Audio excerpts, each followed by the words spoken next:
everyone, welcome back to my channel. My name is Jen. I am the owner of EnrichedLocs LLC. I am a loctician based here in Connecticut. My channel is about everything locks and lifestyle. So if you like information about locks and you're just either on starting your lock journey or you've been in your lock journey for 10 to 15 years, you're in the right place.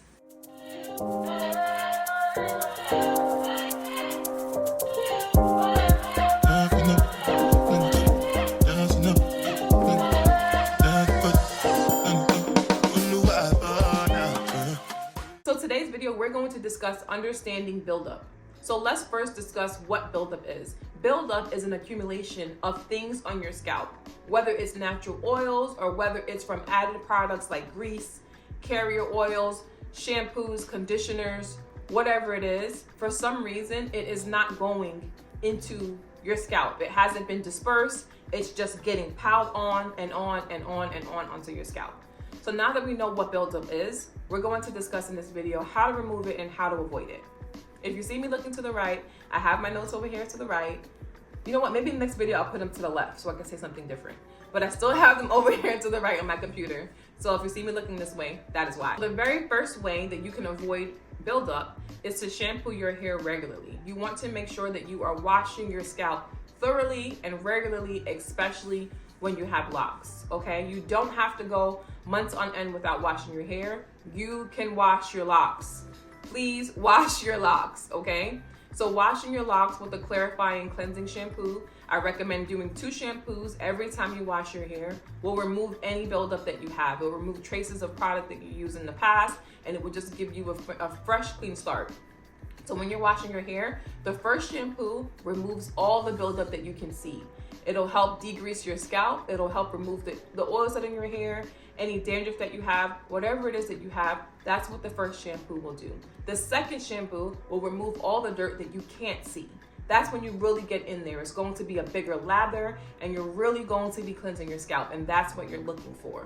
Something else that can help you avoid buildup is to use light products or water-based products. You want to use a light carrier oil.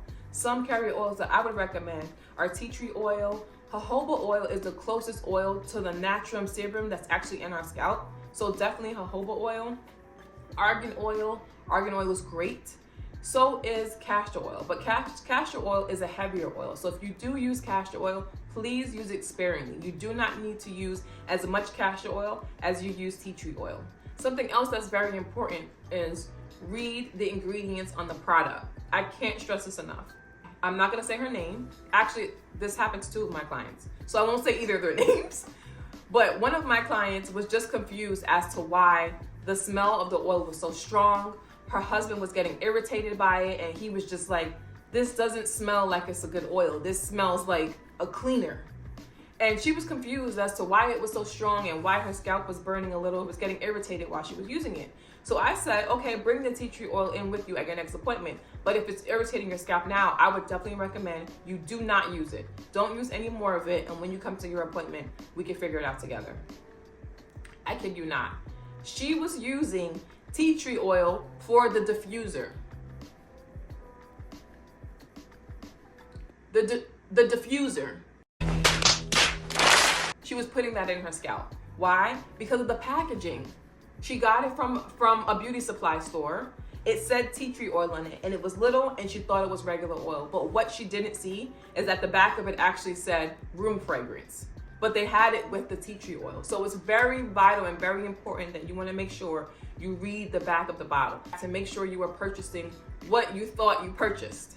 Don't use room diffusers in your hair. You want to make sure that you're careful with what you're purchasing and what you're adding to your hair. You don't want any flare-ups in your scalp. You don't want any irritation. She could have done serious damage to her scalp. Forget her locks. To her scalp by using it was concentrated too. Concentrated diffuser tea tree oil directly to her scalp. She's good. We got her together. There was no serious damage, and it's a joke. It's just something that we laugh at now. Let's talk about buildup on your locks. So like I said before, too much of a good thing is a bad thing. So too much oils, too much grease, everything that you put on your scalp, it comes down to your hair. So it can also affect your locks very negatively. They could be greasy, they could look slimy, they could feel heavy, they could look dry, they could look gray. If your locks start looking any other color outside the color that they're supposed to look, that's a red flag that maybe you use too much things on your scalp and it is literally creating a coat or a mask around your locks, and you don't want that.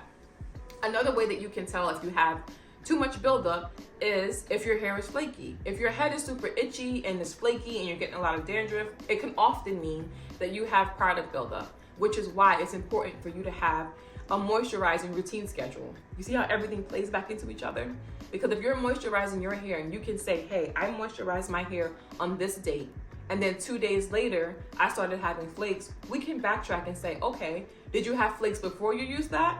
No. So that means whatever product you use, this is what caused flakes. But if you don't have a routine schedule and you're just using any and everything on your head, there's no way we can pinpoint exactly what it is that caused you dandruff or irritation.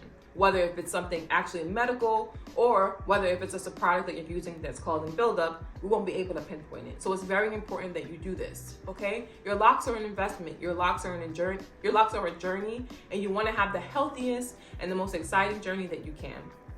So that's all for today's video. Thank you so much for joining me on day 4 of our 30-day Loc Care series. If you have any comments or if you have any questions or if you know of anything that's caused you product buildup or what you've done in the past to remove product buildup on your locks, please definitely leave that in the comments below. Please consider subscribing and like this video. Until next time.